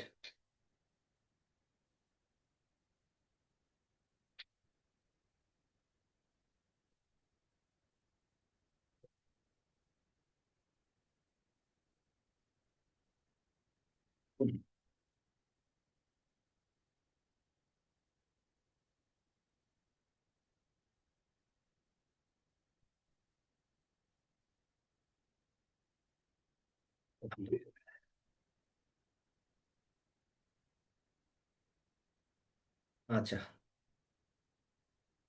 দেখা যাচ্ছে না? তাহলে ব্যবসায়ের ক্ষেত্রে কোন রীতির অস্তিত্ব প্রাসঙ্গিক। রীতিনীতি এটাও সাধারণত দেওয়ানি মামলার মোকদ্দমা কার্যক্রম পরিচালনার ক্ষেত্রে আদালত দেখবে। পুলিশের পরীক্ষার প্রশ্ন সাধারণত তেমন একটা সম্ভাবনা নাই। তাহলে ব্যবসায়ের ক্ষেত্রে কোন রীতির অস্তিত্ব, প্রত্যেকটা জিনিসের একটা রীতিনীতি নিয়ম কানুন থাকে, থাকে কিনা? আমরা যে বর্তমানে অনলাইনে পণ্যগুলো কিনি, যখন আমরা অর্ডার করি বলে কত ঘন্টার ভিতরে দিবে, 72 ঘন্টার হাতে পাবেন। তখন তারা কি করে, এই পণ্যগুলো নির্দিষ্ট একটা পাঠাও কুরিয়ার বা স্ট্রিট ফাস্ট এদের কাছে হস্তান্তর করে না? হস্তান্তর করে কিন্তু। আচ্ছা, ধরেন পণ্যটা আপনি পান নাই, এই পণ্য নিয়ে কোনো একটা অভিযোগ, ধরেন দেওয়ানি মামলা। এখন তারা বলবে আমরা পণ্য অর্ডার হওয়ার 72 ঘন্টার ভিতরেই আমরা স্ট্রিট ফাস্ট কুরিয়ারকে দিয়ে দিছি অথবা পাঠাও কুরিয়ারকে দিয়ে দিছি, বা আমরা দিয়ে দেই এবং 72 ঘন্টার ভিতরে পণ্য তাদের কাছে পৌঁছায় দিই। এটা একটা রীতি। যে আমার ব্যবসার ক্ষেত্রে আমি কি রীতি, আমি সারা বছর কাউকে বাকি প্রদান করি, এটা আমার ব্যবসার রীতি। আমার ব্যবসার রীতি কি, আমি সকাল 6টার ভিতরে দোকান খুলে ফেলি। রীতিনীতি অনেক কথা এগুলা। অর্থাৎ আপনার ব্যবসায়িক কার্যক্রমে যখন কোনো প্রশ্নবিদ্ধ হবে, তখন আপনার এই ব্যবসায় কার্যক্রমের ক্ষেত্রে কোনো রীতির অস্তিত্বগুলো আদালতে কি হবে, প্রাসঙ্গিক হবে। খুব সহজে যদি দাঁড়া বুঝতে চান, ব্যবসায়ের রীতির অংশ হিসেবে কিন্তু কাউকে বাকি দেওয়া এটা একটা রীতি হইতে পারে, পরে আবার বছর শেষে হালখাতা করে, করে কি না? আচ্ছা, তাহলে ব্যবসায়ের ক্ষেত্রে যাবতীয় রীতিনীতি প্রাসঙ্গিক সাক্ষ্য কত দ্বারা? 16 দ্বারা। কি রীতিনীতি? আমি এই ব্যবসায়ের ক্ষেত্রে আমি কি করলাম, একজনকে বাকিতে পণ্য দিলাম, তাহলে আমি এর হিসাবের খাতায় বা আমার কম্পিউটারে বা ডিজিটাল রেকর্ডে আমি কি করলাম, লিপিবদ্ধ করে রাখলাম। এখন পরবর্তীতে ব্যবসায়ের রীতিগুলো প্রাসঙ্গিক হইলো কত দ্বারা? 16 দ্বারা। কি রীতি? যে আমি শাহিন নামক ব্যক্তিকে 1 লক্ষ টাকা বাকিতে দিছি সারা বছর। এখন আদালত যদি অনুসন্ধান করে দেখে, তাহলে 16 দ্বারায় আমার রীতির বাকি দেওয়ার অস্তিত্ব প্রাসঙ্গিক। এই হিসাবের এই রীতির অংশ হিসেবে কি আছে, একটা বাকি দেওয়ার যে হিসাবের খাতা, আদালতের অনুসন্ধানের প্রয়োজনে এই হিসাবের খাতা বা রেজিস্টারটাও প্রাসঙ্গিক হবে সাক্ষ্যের 34 দ্বারা। কত দ্বারা? 34 দ্বারা। তাহলে ব্যবসায়ের ক্ষেত্রে রীতিনীতিগুলা প্রাসঙ্গিক, যাবতীয় রীতি নিয়ম প্রাসঙ্গিক কত দ্বারা? অর্থাৎ ব্যবসায়ের নিয়মগুলা প্রাসঙ্গিক হয় কত দ্বারা? 16 দ্বারা। আর এই ব্যবসায়ের নিয়ম বা রীতিনীতির অংশ হিসেবে হিসাবের খাতা বা রেজিস্টার যেটা আছে, এটা প্রাসঙ্গিক হবে সাক্ষ্যের কত দ্বারা? 34 দ্বারা। আদালতের অনুসন্ধানের প্রয়োজনে, আমার প্রয়োজনে না। কার প্রয়োজনে না? আমার প্রয়োজনে না। তাহলে সাক্ষ্য আইনের 34 দ্বারা হলো একটা 16 দ্বারার একটা কি উদাহরণ। তাহলে এক কথাতে দুইটা দ্বারাই বোঝা যায়। এক কথাতে কি করা যায়, দুইটা দ্বারা বোঝা যায়। তাহলে ব্যবসায়ের রীতিনীতির অস্তিত্ব প্রাসঙ্গিক সাক্ষ্য আইনের 16 দ্বারা। সাক্ষ্য আইনের 17 থেকে 23 দ্বারা আলোচনা বিষয়বস্তু হলো স্বীকৃতি। কি? স্বীকৃতি, কনফিউশন বা স্বীকৃতি। সাক্ষ্য আইনে এই স্বীকৃতি সম্পর্কে 17 থেকে 23 দ্বারা আলোচনা আছে। সামনে গিয়েও কিছু জায়গায় স্বীকৃতির বিষয়ে আলোচনা আছে, তবে খুব একটা প্রশ্নমুখী হয় না। স্বীকৃতি মানে কি? স্বীকৃতি শব্দের সংক্ষিপ্ত রূপ কি বলতে পারবেন কেউ? স্বীকৃতি মানে স্বীকার করা। স্বীকৃতি মানে কি করা? স্বীকার করা। আর স্বীকারোক্তি মানে দোষ স্বীকার করা। স্বীকারোক্তি মানে কি করা? দোষ স্বীকার করা। তাহলে স্বীকার এবং দোষ স্বীকারের পার্থক্য যদি পরীক্ষার হলে আসে, তাহলে এটার উত্তর কি দিবেন? স্বীকৃতি এবং স্বীকারোক্তির পার্থক্য আসলে যা লিখবেন, সেম কথাটাই লিখবেন, স্বীকার এবং স্বীকারোক্তির পার্থক্য। বুঝছেন? তাহলে স্বীকার এবং স্বীকারোক্তি। যদি বলেন যে স্বীকৃতির একটা উদাহরণ দেন, স্বীকৃতিটা আসলে কি রকম? স্বীকৃতি কিভাবে হয়? কোনো মৌখিক উক্তি হতে পারে, কোনো লিখিত উক্তি হতে পারে, অথবা ডিজিটাল রেকর্ডে থাকা কোনো বিবৃতি হতে পারে, যা বিচার্য বা প্রাসঙ্গিক বিষয় সম্পর্কে কোনো সিদ্ধান্তের সূচনা করে। সিদ্ধান্তের কি করে? সূচনা করে, যা বর্ণিত ব্যক্তিগণ বর্ণিত পরিস্থিতিতে করে। এই কথাটা বাদ। বর্ণিত ব্যক্তিগণ মানে 18 ধারার কথা বলতেছে, এটা বাদ এখন। তাহলে স্বীকৃতি কি? মৌখিক উক্তি, লিখিত কোনো উক্তি, ডিজিটাল রেকর্ডে থাকা কোনো বিবৃতি, নাকি সব কয়টাই সঠিক? উত্তর হলো সব কয়টাই সঠিক। সেকেন্ড প্রশ্ন, স্বীকৃতি কি করে, করতে পারে? স্বীকৃতির ভূমিকাটা কি? স্বীকৃতি কোনো বিচার্য বা প্রাসঙ্গিক বিষয়ের কি করে? কোনো সিদ্ধান্তের সূচনা করতে পারে।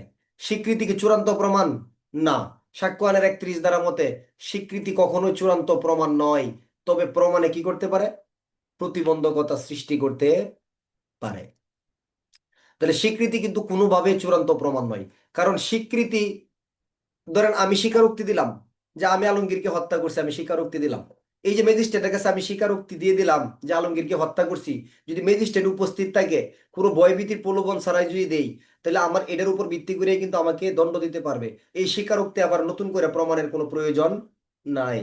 কিন্তু আমি স্বীকৃতি দিছি যে সাজুর হাতে যে দলিলটা আছে এটা জাল, সাজু বলতেছে শরীফুলের হাতে যে দলিলটা আছে এটা কি জাল, এই যে সাজু আমার জন্য বলতেছে, আমি সাজুর বিরুদ্ধে বলতেছি, এই কথাগুলোর নাম হলো কি? স্বীকৃতি। অতএব এই কথাটাই চূড়ান্ত প্রমাণ না। সাজু যে বলছে শরীফুলের হাতে দলিল জাল, আমি যে বললাম সাজুর হাতের দলিল জাল, এটা কিন্তু চূড়ান্ত প্রমাণ নয়। এই স্বীকৃতিগুলো আবার কি করতে হবে? প্রমাণ করতে হবে। কিন্তু স্বীকারোক্তির বিষয়ে প্রমাণ করা যায়, প্রমাণ করতে হয় না। স্বীকারোক্তি চূড়ান্ত প্রমাণ হিসেবে গণ্য হইতে পারে, তবে স্বীকৃতি কি না? চূড়ান্ত প্রমাণ নয়, তবে প্রমাণে কি করতে পারে? প্রতিবন্ধকতা সৃষ্টি করতে পারে। তাহলে স্বীকৃতি কি? স্বীকৃতি কি? আমি বেলালের কাছে মোটরসাইকেল বিক্রি করছি, বেলাল বলতেছে শরীফুল আমার কাছ থেকে একটা ভাঙ্গা গাড়ি বিক্রি করে ফেলছে, আমি বেলালকে বলছি না আমি ভালো মোটরসাইকেল বিক্রি করছি। এই যে বেলাল বলতেছে আমি ভালো গাড়িটা বিক্রি করি নাই, আমি বলছি আমি গাড়িটা ভালো বিক্রি করছি, এই যে বেলালের কথাটা আমার বিরুদ্ধে স্বীকৃতি, আমার কথাটা বেলালের বিরুদ্ধে স্বীকৃতি হিসেবে কি হবে? গণ্য হবে। বুঝছেন? মানে স্বীকৃতি মানে কোনো কিছু স্বীকার করা।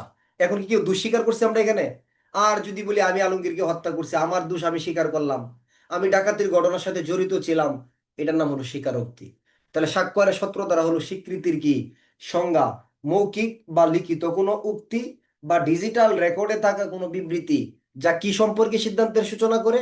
যা বিচার্য বা প্রাসঙ্গিক বিষয়ের কোনো সিদ্ধান্তের কি করে? সূচনা করে। এটা সংজ্ঞা। তাহলে সাক্ষ্য আইনের স্বীকৃতির সংজ্ঞা কত দ্বারা? সাক্ষ্য আইনের স্বীকৃতির সংজ্ঞা হলো সাক্ষ্য আইনের 17 দ্বারা। স্বীকৃতির সংজ্ঞা সাক্ষ্য আইনের 17 দ্বারা। বলেন স্বীকৃতি কাকে বলে? বলেন। এটা গুরুত্বপূর্ণ, কিন্তু পার্থক্যর সাথে আসে। স্বীকৃতি স্বীকারোক্তির পার্থক্য লিখুন আসে, সংজ্ঞা মুখস্থ করতে হবে। তাহলে স্বীকৃতি মৌখিক উক্তি, লিখিত উক্তি, ডিজিটাল রেকর্ডে থাকা কোনো বিবৃতি, নাকি সবকটাই সঠিক? সবকটাই সঠিক। কি করে? কোনো বিচার্য বা প্রাসঙ্গিক বিষয়ের কি করে? চূড়ান্ত প্রমাণ করে, মিথ্যা প্রমাণিত করে, নাকি সিদ্ধান্তের সূচনা করে? সিদ্ধান্তের সূচনা করে। কি করে? সিদ্ধান্তের সূচনা করে। সাক্ষ্য আইনের, আজকে যারা ক্লাসে জয়েন করতে পারছেন, অনেকে হয়তো পারছে না, এরকমটা ঘটে থাকে। জুমের অ্যাপসটা যখন, আমরা তো 3-4টা জুমের আইডি চালাই, একটা কি মানে মাঝে মাঝে আইডি গুলোর মেয়াদ শেষ হয়, আবার নতুন করে নিতে হয়। যখন এটা প্রথম দিন, যেমন আজকে একটা আইডি চেঞ্জ হয়েছে, যদি এরকমটা ভবিষ্যতে হয় যে লিঙ্কে জয়েন করতে পারতেছেন না ক্লাসে, তাৎক্ষণিকভাবে এই লিঙ্কটা কপি করে ফেলবেন। বুঝছেন? অথবা কোনো ক্লাস দেখা যাচ্ছে অনেক ক্লাস প্লে হচ্ছে না আপনাদের জন্য, কোনো একটা ক্লাস প্লে হবে না, এত থেকে এত দ্বারা অডিওটা ভিডিওটা প্লে হচ্ছে না, তাৎক্ষণিক এটা কি করবেন? কপি করবেন বা ফরওয়ার্ড করে আরেকজনকে পাঠিয়ে দিবেন, দেখবেন সবুজ হয়ে গেছে এটা, ঠিক আছে? তখন এখানে জয়েনও করতে পারবেন ক্লাসের ক্ষেত্রে, এই অডিওটা ভিডিওটা কি করতে পারবেন? দেখতেও পারবেন, শুনতেও পারবেন। বুঝাইতে পারছি বিষয়টা? এটা ক্লিক, এটা কপি করবেন, কপি করে ফরওয়ার্ড করে দিবেন আপনার মোবাইলেই, ঠিক আছে? অথবা কারো একটা নাম্বারে, দেখবেন যেটা আগে সাদা সাদা দেখাবে এটা কি হয়ে যাবে? সবুজ হয়ে যাবে। ঠিক আছে? এটা একটা সিস্টেম। সাক্ষ্য আইনের তাহলে 17 দ্বারা স্বীকৃতির সংজ্ঞা। তাহলে স্বীকৃতি কারা দিতে পারে? মামলার কোনো পক্ষ, মুখস্থ করে ফেলেন, স্বীকৃতি কারা দিতে পারে? মামলার পক্ষ বা পক্ষের কোনো প্রতিনিধি, প্রতিনিধিত্বমূলক চরিত্রে বাদী, মামলার স্বার্থ সংশ্লিষ্ট ব্যক্তি, যাহার নিকট থেকে স্বার্থ প্রাপ্তি ঘটিয়াছে, এরকম ব্যক্তিরা প্রকাশ্যে বা অপ্রকাশ্যে আদালতের অনুমতিক্রমে স্বীকৃতি প্রদান করতে পারবে সাক্ষ্য আইনের 18 দ্বারা। তাহলে বলেন মামলার পক্ষ,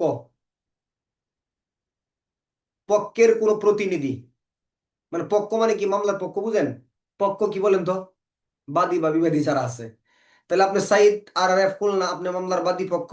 আপনি হাফিজুর রহমান পিয়ম সাউদ, আপনি বিবাদী পক্ষ, আপনার হলেন মামলার পক্ষ। তাহলে মামলার পক্ষে বিপক্ষের ব্যক্তিরা বা তাদের প্রতিনিধিরা কি করতে পারে? স্বীকৃতি দিতে পারে। তাহলে পক্ষ বা পক্ষের প্রতিনিধি প্রতিনিধিত্বমূলক চরিত্রে কি? বাদী। অর্থাৎ বাদীর পক্ষে যারা প্রতিনিধিত্ব করতেছে সে। মামলার স্বার্থ সংশ্লিষ্ট কোনো ব্যক্তি, মানে মামলার স্বার্থ মানে কি? বুঝেন নাই? স্বার্থ মানে ধরেন আপনি আলমগীর এবং আপনি বেলাল, আপনাদের দুজনের ভিতরে একটা অসুবিধা হচ্ছে কি নিয়া? ধরেন এই মামলার ভিতরে আপনারও স্বার্থ আছে, আপনার সম্পত্তির ভিতরে আপনারও স্বার্থ আছে, আপনি বেলাল ভাই আপনারও স্বার্থ আছে। তাহলে আপনারা কি স্বার্থ সংশ্লিষ্ট ব্যক্তি না? স্বার্থ সংশ্লিষ্ট ব্যক্তি, আপনারাও স্বীকৃতি দিতে পারেন। এখন স্বার্থটা কই থেকে আসছে? এই সম্পত্তি আমি বেলালের কাছে বিক্রি করছি, আলমগীরের কাছে বিক্রি করছি। তাহলে স্বার্থ প্রাপ্তি করছিল কার কাছ থেকে? শরীফুলের কাছ থেকে না? তাহলে শরীফুল গিয়ে স্বীকৃতি কি করতে পারবে? দিতে পারবে। এই পাঁচ ধরনের ব্যক্তি। তাহলে স্বীকৃতি কারা প্রদান করতে পারে? মামলার পক্ষ, পক্ষের প্রতিনিধি, প্রতিনিধিত্বমূলক চরিত্রে বাদী, মামলার সাথে যার স্বার্থ আছে সেই ব্যক্তি, যাহার নিকট থেকে স্বার্থটা প্রাপ্ত হয়েছিল সেই ব্যক্তি। এরা আদালতের অনুমতি নিয়ে প্রকাশ্যে অপ্রকাশ্যে স্বীকৃতি প্রদান করতে পারবে। দ্বারা হলো সাক্ষ্য আইনের কত দ্বারা? 18 দ্বারা। সাক্ষ্য আইনের 18 দ্বারা। বুঝছেন? তাহলে স্বীকৃতি কাকে বলে? 17-18 দিয়ে প্রশ্ন করতে পারে স্বীকৃতি কাকে বলে, কারা কারা স্বীকৃতি প্রদান করতে পারে। স্বীকৃতি মৌখিক বা লিখিত কোনো উক্তি যা বিচার্য প্রাসঙ্গিক বিষয়ে সিদ্ধান্ত সূচনা করে। কারা কারা স্বীকৃতি দিতে পারে? 17 ধারায় বলছে যে বর্ণিত ব্যক্তিগণ। কোন বর্ণিত? এই যে 18 ধারার ব্যক্তিগণ স্বীকৃতি দিতে পারে। কে কে বলতে পারবেন এই পাঁচটা কথা? বলতে পারবেন? মামলার পক্ষ, পক্ষের প্রতিনিধি, পক্ষে দেন, পক্ষ, পক্ষের প্রতিনিধি, আবার কি প্রতিনিধিত্বমূলক চরিত্রে বাদী, স্বার্থ সংশ্লিষ্ট ব্যক্তি যাহার নিকট থেকে স্বার্থ প্রাপ্তি ঘটছে, তারা স্বীকৃতি প্রদান করতে পারেন। সাক্ষ্য আইনের কত দ্বারা? 18 দ্বারা। পড়ার একটা কমন বিষয় হলো ক্লাসের ভিতরে যদি মনোযোগী থাকেন মোটামুটি 50% প্লাস পড়া কিন্তু ক্যাপচার হয়ে যায়। পরবর্তী দেখা যাচ্ছে যে আপনি ক্লাসের পড়াটা 2-3 দিন 4 দিন আর টাচ করতেছেন না। আপনি যে 50% এখন কমপ্লিট হবে না, এরপরে কিন্তু আবার পড়াটা ক্লাস শেষে আবার এটা পড়া রেকর্ড শোনা, এটা সো ডিফিকাল্ট। একদম চূড়ান্ত মাত্রায় আগ্রহ না থাকলে এটা কেউ পারবে না। মানে আপনার পদোন্নতি একদম খুব বেশি প্রয়োজন, এরকম চূড়ান্ত মাত্রায় আগ্রহী লোক ছাড়া এই ক্লাসের পড়াটা ক্লাস শেষে রেকর্ডটা আবার আজকেই শুনে ফেলা, এরকম লোকের সংখ্যা 10% হতে পারে, এর বেশি হবে না, হয় না। এখন যদি আপনি তাৎক্ষণিকভাবে এই রেকর্ডটা আরেকবার শুনে এই কথাগুলো নিয়ে নেন, তাহলে 50%-এর জায়গায় আপনার 80% চলে আসবে কালকে দিনের বেলা আরেকবার। এরপরে যদি মাঝখানে 7-8 দিন নাও দেখেন অসুবিধা হবে না। কিন্তু এই যে আজকে মোটামুটি বুঝলেন, এরপরে আগামী 3-4-5 দিন এই সম্পর্কে টাচ করলেন না, তাহলে 72 ঘন্টা পর্যন্ত পূর্বের পড়াটা, প্রথমবারের পড়াটা দ্বিতীয়বারের মতো জায়গায় 72 ঘন্টার ভিতরে দখল থাকে। 72 ঘন্টা যদি ওভার হয়ে যায় এবং এটা যদি কোনো গল্প কিচ্ছা কাহিনী না হয়, তাহলে 72 ঘন্টা পর আপনি এটা ভুলে যাবেন। এটা কি করবেন? ভুলে যাবেন। এই জন্য এটার ভিতরেই আপনাকে আবার কি করতে হয়? এই জায়গাটা আবার রিপিট করে ফেলতে হয়। তাহলে আপনাকে 50-এর জায়গায় এই জায়গার 70-80% পর্যন্ত দখলে চলে আসবে। ঠিক আছে? অলসতা তো কিন্তু অনেক করছি আপনাদের লাইফে, করছি না? কিছু কিছু লোকে হয়তো করছি। এই অলসতাগুলো যেন আর না হয়। একটা বছর কষ্ট করবেন, এটার ফল আপনি বুক করবেন সারা জীবন। সারা জীবন বুক করবেন এটার ফল, তাই না? তাহলে এটা করা উচিত না? করতে হবে কিন্তু। সাক্ষ্য আইনের 19 ধারা। সাক্ষ্য আইনের 19 ধারা যদি পড়তে না চান, না পড়লেও চলবে। আজ অব্দি কোনোদিন সাক্ষ্য আইনের 19 ধারা থেকে প্রশ্ন করতে পারে নাই, ভবিষ্যতেও প্রশ্ন করবে বলে আমার মনে হয় না। কারণ এই সাক্ষ্য আইনের 19 ধারা, কি বলবো, যদি সহজ সরল ভাষায় বলি, যে প্রশ্ন করার জন্য তো জায়গাটা আমাকে কি করতে হবে? দেখতে হবে যে ক্ষেত্রটা কি, প্রশ্ন দেওয়া যায় কিনা, বা এটা আমাদের কাজে লাগতে পারে, ইত্যাদি ইত্যাদি এরকম। এটা কোনো কাজেও লাগবে না, এটা কোনোভাবে আমাদের পুলিশের সাথে রিলেটেডও না, বা আমাদের তদন্ত কার্যক্রমের সাথেও কোনো কাজে আমাদের মিল নাই। 19 ধারার একদম বইয়ের ভাষা এক, ভাষ্যমত এক, আর ব্যাখ্যার জায়গাটা হলো আরো সহজ। যেমন ইন্ডিয়া নর্মালি আপনি 19 ধারা যদি এক এক এক মাসও পড়েন টানা 30 দিন, আপনি বলবেন মুখস্থ করতে হবে, কিন্তু বোঝার কিছু না। কিন্তু বোঝার জন্য আপনার ভাষ্য দেখা লাগবে না, মূল বইয়ের ভিতরেই, পুলিশ হ্যান্ডবুক আছে না সবার কাছে, মূল বইয়ের ভিতরে সাক্ষ্য আইনের আপনার 17 ধারা বলে দেখেন স্বীকৃতির উপাদান বলা আছে। কি বলা আছে? স্বীকৃতির উপাদানগুলা। এই উপাদানগুলার ভিতরে, স্বীকৃতির উপাদানগুলার ভিতরে 3-এর 4-তে দেখবেন গিয়ে যে কথাটা বলা আছে, এটাদের ভিতরে আপনি সাক্ষ্য আইনের 19 ধারার কথাটা বলা আছে। বইয়ের কথা হলো মামলার পক্ষের সাথে যাহার, মামলার পক্ষের সাথে যাহার সম্পর্ক অবশ্যই প্রমাণ করতে হবে এরূপ ব্যক্তির স্বীকৃতি। মামলার পক্ষের সাথে যাহার সম্পর্ক অবশ্যই প্রমাণ করতে হবে এরকম ব্যক্তির স্বীকৃতি। বইয়ের ভাষায় বলতেছি ভিতরে যে মামলার কোনো পক্ষের বিপরীতে যে ব্যক্তির অবস্থান প্রমাণ করা প্রয়োজন সেই ব্যক্তির বিবৃতি স্বীকৃতি। কিচ্ছু বুঝবেন না, আমি সহজে বলি। মামলায় এমন কিছু পক্ষ আছে যে মামলার বাদী পক্ষেরও না, বিবাদী পক্ষেরও না। যেমন আপনি এহসানুর রহমান, আপনি একজন বিশেষজ্ঞ ব্যক্তি, বোঝার চেষ্টা করেন, আপনি একজন বিশেষজ্ঞ ব্যক্তি। তাহলে বিশেষজ্ঞ ব্যক্তিরা মানে কি বাদী পক্ষের, নাকি বিবাদী পক্ষের, নাকি তৃতীয় পক্ষ? এরা এরা কিন্তু তৃতীয় পক্ষ বা এক্সপার্ট। এরা রাষ্ট্রের বা সরকারের প্রয়োজনে ওনাদেরকে প্রয়োজন হয়, তাই না? আচ্ছা, এখন প্রশ্ন হলো, মামলার এক পক্ষ হলো মুসা আর এক পক্ষ হলো সাইফুল, এরা হলো বাদী বিবাদী পক্ষ। এখন এহসানুর রহমান ব্যক্তি একজন বিশেষজ্ঞ ব্যক্তি হিসেবে যখন অভিমতটা প্রদান করবে, তখন তার অভিমতের নাম কি? বিশেষজ্ঞের অভিমত। ব্যক্তিটা কি? তৃতীয় পক্ষ ব্যক্তি। সে এসে বলবে বা তার একটা বিষয় উপস্থাপন করতে হবে যে আমি মুসার পক্ষেও নই, আমি সাইদুলের পক্ষেও নই। এই যে সে কথাটা বলতেছে যে আমি মামলার বাদী বিবাদী কারো পক্ষেই নয়, ইসানুর রহমানের এই কথাটা হলো স্বীকৃতি। পরে যে সে রিপোর্টটা প্রদান করবে, এটা হলো তার অভিমত। এটা হলো কি তার অভিমত। যদি 19 ধারায় আপনাকে কেউ প্রশ্ন করে যে সাক্ষ্য আইনের 19 ধারা আসলে কি, 19 ধারায় হলো কে স্বীকৃতি দিতে পারে। 19 ধারা আলোচনা বিষয়বস্তু হলো কে স্বীকৃতি দিতে পারে। তাহলে মামলায় কোনো তৃতীয় পক্ষ ব্যক্তিও স্বীকৃতি প্রদান করতে পারে, সহজ কথা। এই কথা যদি আপনি বলে দেন যে আইন বিশারদ, সে বলবে এক্সিলেন্ট কথা বলছো তুমি, আসলেই তাই। অর্থাৎ তৃতীয় পক্ষ ব্যক্তি যারা আছে তারাও কি করতে পারেন? স্বীকৃতি প্রদান করতে পারেন। অথবা 19 ধারার আরেকটা সহজ কথা হলো, তৃতীয় পক্ষ বা বিশেষজ্ঞ ব্যক্তি এসে যে অভিমতটা দিবে, এটা হলো বিশেষজ্ঞের অভিমত, কিন্তু সে কারো পক্ষেরই না। এই যে এই কথাটা যে বলতেছে আমি মামলার কোনো পক্ষেই না, এইটা হলো তার স্বীকৃতি। সাক্ষ্য কত দ্বারা? 19 দ্বারা। মানে মামলার কোনো পক্ষের বিপরীতে অবস্থা প্রমাণ করা প্রয়োজন। আমি মামলার কোনো পক্ষে না, উভয় পক্ষের বিপরীতে আমার এই কথাগুলো হলো স্বীকৃতি। এরপরে আমি যে মতামতটা দিব ওটা হলো আমার অভিমত, সাক্ষ্য। বুঝাইতে পারছি? এটা হলো সাক্ষ্য আইনের 19 দ্বারা আলোচনা। তাহলে স্বীকৃতি কারা কারা প্রদান করতে পারে? আপনি যদি ভালো করে আইন বুঝেন, তাহলে 18 দ্বারাই এরা স্বীকৃতি প্রদান করতে পারে, 19 দ্বারাই কোনো তৃতীয় পক্ষ ব্যক্তিও স্বীকৃতি প্রদান করতে পারে, 20 দ্বারাও কে স্বীকৃতি দিতে পারে কে জানেন? মামলার কোনো পক্ষ যদি কোনো ব্যক্তির নাম ব্যক্ত করে দেয়, সেই ব্যক্তিও স্বীকৃতি প্রদান করতে পারে সাক্ষ্য আইনের 20 দ্বারা। কোনো নাম ব্যক্ত করে দিলে মানে কি?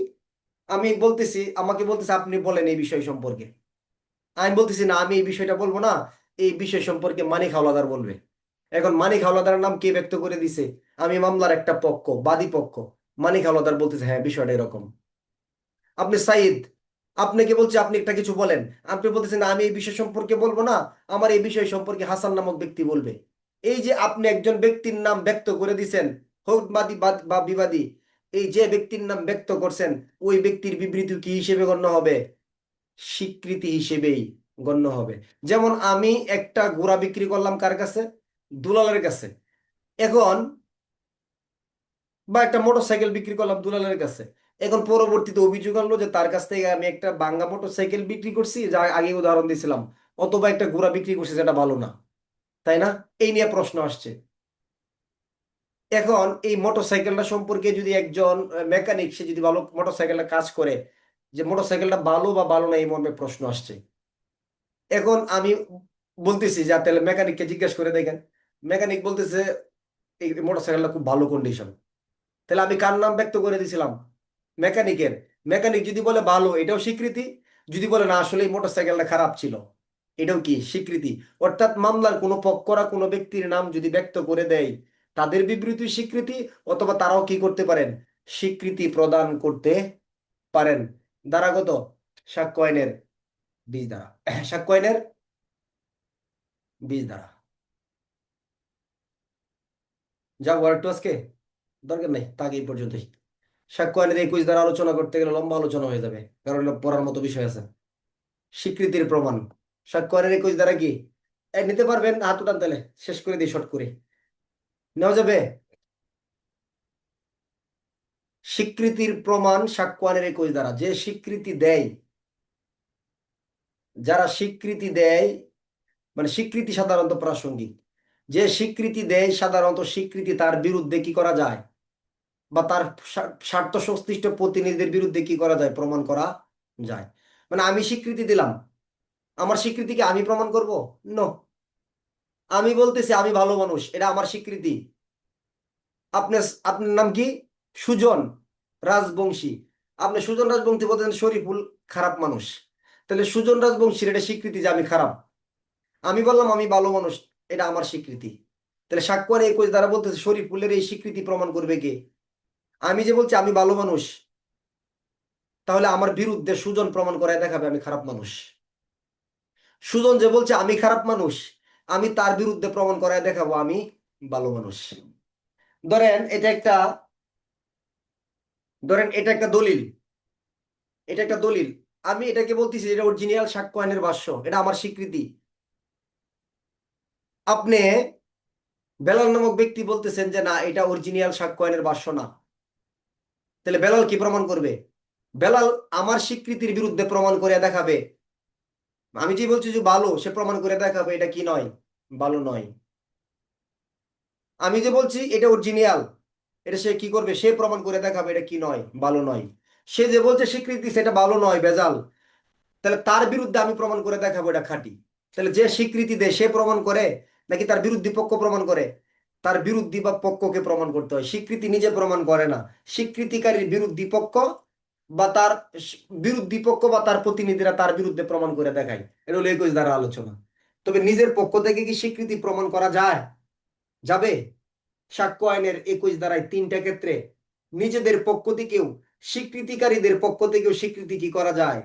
প্রমাণ করা যায়। একটা কথা বলি প্লিজ আপনাদের সবার জন্য, যারা একদম নতুন আছেন, যারা একদম মানে এই পড়াটা কেবল শুরু করছেন, যদি মনে করেন যে আজকের ক্লাসে আপনি কিছুই বুঝেন নাই, তারপর আপনার নিরাশ হওয়ার মতো কোনো কারণ নাই। এগুলো রিভিশনে রিভিশনে ক্যাপচার হবে। তারপরে সর্বোপরি যদি মনে করেন নিতে পারেনি নাই, এইখানে এই ধারাগুলোর থেকে 17 থেকে 23-এর ভিতরে 2টা প্রশ্ন পড়াবো অনলি। এই 2টা প্রশ্নে আপনার পরীক্ষার হলে কমন থাকবে।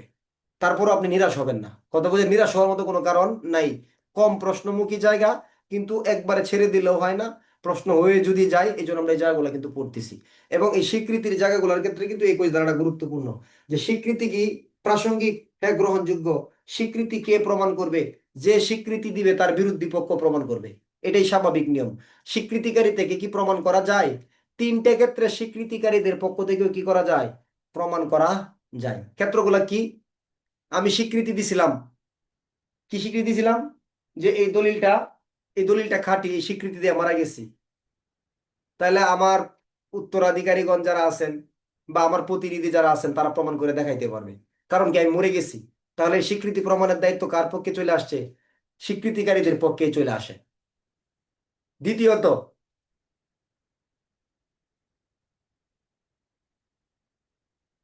স্বীকৃতি এমন বিষয় সম্পর্কে আমি দিলাম, এটা কোনো দৈহিক এবং মানসিক কোনো অসুস্থতা বা ব্যাধি সম্পর্কে। কি? দৈহিক এবং মানসিক ব্যাধি। তাহলে এই দৈহিক এবং মানসিক ব্যাধির বিষয়ে ধরলাম, আমি বললাম শারীরিকভাবে অসুস্থ, মানসিকভাবে অসুস্থ। তাহলে আমি শারীরিকভাবে অসুস্থ, মানসিকভাবে অসুস্থ, সাধারণত স্বীকৃতি প্রমাণ করার কথা ছিল কার? বিরোধী পক্ষের না? নিয়ম হয়ে গেছে, যেহেতু সে অসুস্থতার কথা বলতেছে, তাহলে তার অসুস্থতার স্বীকৃতি সে কি করুক? তার মেডিকেল সার্টিফিকেট প্রমাণ করে সেই দেখায় দুক। তার মানে কি? স্বীকৃতি সাধারণত যে দেয় তাদের বিরোধী পক্ষের উপর প্রমাণ করার দায়িত্ব চলে আসে। তবে 3টা ক্ষেত্রে স্বীকৃতিকারীদের পক্ষ থেকে প্রমাণ করা যায়। প্রথম ক্ষেত্র, যদি স্বীকৃতিকারীর মৃত্যু হয় তাহলে তাদের পক্ষ থেকে স্বীকৃতি প্রমাণ করতে হবে। দ্বিতীয়, স্বীকৃতি যদি কোনো দৈহিক মানসিক অসুস্থতার বিষয় হয়, স্বীকৃতিকারীদের পক্ষ থেকে প্রমাণ করা যায়। তৃতীয়ত, এটা যদি স্বীকৃতি হিসেবে না হয়ে অন্য কোনোভাবে প্রাসঙ্গিক হয়, তাহলে আমি বলতেছিলাম স্বীকৃতি, এখন দেখা যাচ্ছে এটা স্বীকৃতি না, এটা একটা সাক্ষ্য হয়ে গেছে। তাহলে আপনি যেহেতু সাক্ষ্য দিছেন, তাহলে আপনাকে এটা প্রমাণ করে দেখাইতে হবে। এটা হলো সাক্ষ্য আইনের 21-এর 3 নম্বর অংশ।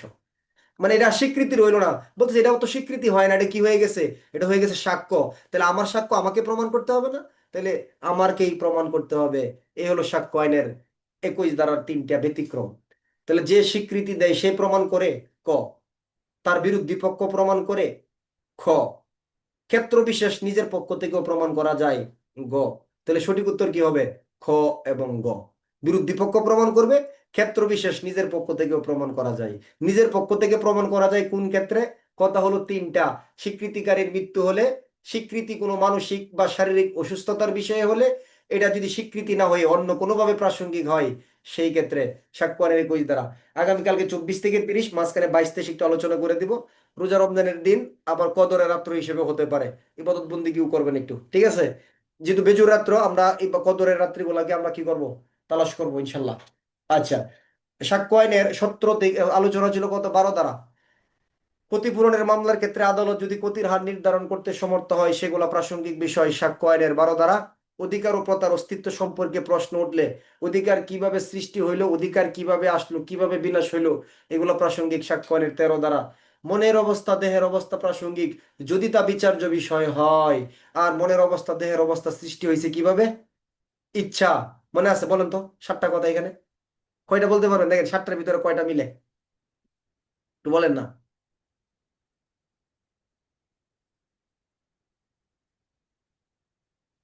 আলহামদুলিল্লাহ। ইচ্ছা।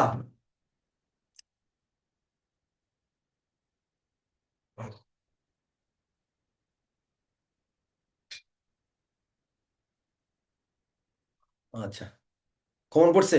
7টার ভিতরে যদি 5টা মনে থাকে আলহামদুলিল্লাহ। 5টা যদি মনে না থাকে, তাহলে 3টা মনে থাকলে হয়েছে, তাহলে আপনি ক্লাস বুঝছেন। বাকিগুলো ইনশাল্লাহ কালকে হয়ে যাবে। আর যদি 3টা মনে না থাকে, তবু কোনো অসুবিধা নেই, আল্লাহ সাহায্য করবে ইনশাল্লাহ। ঠিক আছে? এই যে রোজা রাখছেন, তারাবি পড়লেন, আবার এই যে ক্লাস করতেছেন, একটু পরে সেহরি খাবেন, সকালে অফিস ডিউটি, রাস্তায় আমাদের পুলিশের তো অনেক, অফিসে তো খুব কম লোক, ম্যাক্সিমাম লোকই তো আমরা বিভিন্ন জায়গায় ডিউটি করি। এই যে এত কষ্টের পরেও যে এগুলো করতেছে, আল্লাহকে দেখতেছেন আমাদের এগুলা? তাই আল্লাহ দেখতেছে। হয়তো আল্লাহ আপনি না চাইলেও দিয়ে দিতে পারে, কিন্তু চাইবেন, এই রোজার ভিতরে চাইবেন আল্লাহ যে এত কষ্ট করতেছে তোমার সন্তুষ্টির জন্যই তো, তাই না? তুমি দিলে তো আর কেউ ঠেকায় রাখতে পারবে না। বিভিন্ন ভাবে টেকনিক্যালি চাইবেন আপনি। দুনিয়াতে চাইলে তো কত রকমের কত ভাবে আমরা মানুষের কাছে চাই। তাহলে আল্লাহর কাছে চাওয়ার ক্ষেত্রে যদি একটু ডিফারেন্ট না হয়, তাহলে হয় না কিন্তু। সবাই খালি একরকমই রব্বানা জালামনা আনফুসানা বলতেছে, একরকমই। আপনি একটু ব্যতিক্রম কিছু করেন না, ডিফারেন্ট ভাবে কিছু চান, তাই না? এখন যদি আমি শিখাই দিই তো এটা ডিফারেন্ট হলো না, আপনি নিজের মতো তৈরি করবেন এই দোয়াটা, যে আপনি আল্লাহর কাছে এমন ভাবে চাইবেন যেটা আপনার আগে পৃথিবীতে আর কেউ এরকম ভাবে চাইছে না। কথা বুঝাতে পারছি? মানে আপনি এমন ভাবে চাইবেন যে আপনার আগে আল্লাহ বলবে যে এই বান্দা ছাড়া আমার আগে পৃথিবীতে এই কথাটা আমার কাছে এইভাবে কেউ চায় নাই। আপনি পাবেন ইনশাল্লাহ। কি পাবেন না? অবশ্যই পাবেন। আপনি যে পাবেন এই বিশ্বাস রেখেই চাইবেন যে আমি পাবো, আল্লাহ আমাকে দিবে, দিবেই দিবে ইনশাল্লাহ। সাক্ষ্য ইচ্ছা জ্ঞান সরল বিশ্বাস অবহেলা হঠকারিতা ব্যক্তি বিশেষের প্রতি বিদ্বেষ বা মঙ্গল কামনার অভিপ্রায় দ্বারা যদি মনের অবস্থা দেহের অবস্থা সৃষ্টি হয়, কোনো কাজ ইচ্ছাকৃতভাবে নাকি আকস্মিকভাবে করা হয়েছে, এই ক্ষেত্রে ঘটনার প্রভাব কি থাকবে? যে এই ব্যক্তি আগেও এরকম অপরাধ করছে কিনা। ব্যবসায়ের ক্ষেত্রে যাবতীয় রীতির অস্তিত্ব প্রাসঙ্গিক সাক্ষ্য আইনের 16 ধারা। 17 ধারা হলো স্বীকৃতির সংজ্ঞা, মৌখিক লিখিত উক্তি, ডিজিটাল রেকর্ডে কোনো বিবৃতি যা বিচার্য প্রাসঙ্গিক বিষয়ের কোনো সিদ্ধান্তের সূচনা করে। সাক্ষ্য আইনের 18 ধারা। মামলার পক্ষ বা পক্ষের প্রতিনিধি প্রতিনিধিত্বমূলক চরিত্রে বাদী, মামলার স্বার্থ সংশ্লিষ্ট ব্যক্তি যাহার নিকট থেকে স্বার্থ প্রাপ্তি ঘটিয়াছে তারাই স্বীকৃতি প্রদান করতে পারেন সাক্ষ্য আইনের 18 ধারা। তৃতীয় পক্ষ ব্যক্তির বিবৃতি ও স্বীকৃতি হিসেবে গণ্য হতে পারে বা স্বীকৃতি দিতে পারে। 19 ধারা। মামলার দুইটা পক্ষের কোনো পক্ষ যদি কোনো ব্যক্তির নাম ব্যক্ত করে দেয়, এই ব্যক্ত রূপে উল্লেখিত ব্যক্তির বিবৃতি ও স্বীকৃতি হিসেবে গণ্য হবে। 20 ধারা। স্বীকৃতি সমপ্রাসঙ্গিক, স্বীকৃতি যে দেয় তার বিরুদ্ধে প্রমাণ করা যায় সাক্ষ্য আইনের 21 ধারা। তবে নিজের পক্ষ থেকেও 3টা ক্ষেত্রে প্রমাণ করা যায়। স্বীকৃতিকারের মৃত্যু হলে, দৈহিক মানসিক বেদি বিষয়ের হলে, শর্ট করে বলতেছে একদম। আর এটা কি, যদি স্বীকৃতি হিসেবে প্রাসঙ্গিক না হয়ে অন্য কোনোভাবে প্রাসঙ্গিক হয়। আজকে এই পর্যন্ত। আল্লাহ হাফেজ। আসসালামু আলাইকুম রহমতুল্লাহ বরকাত।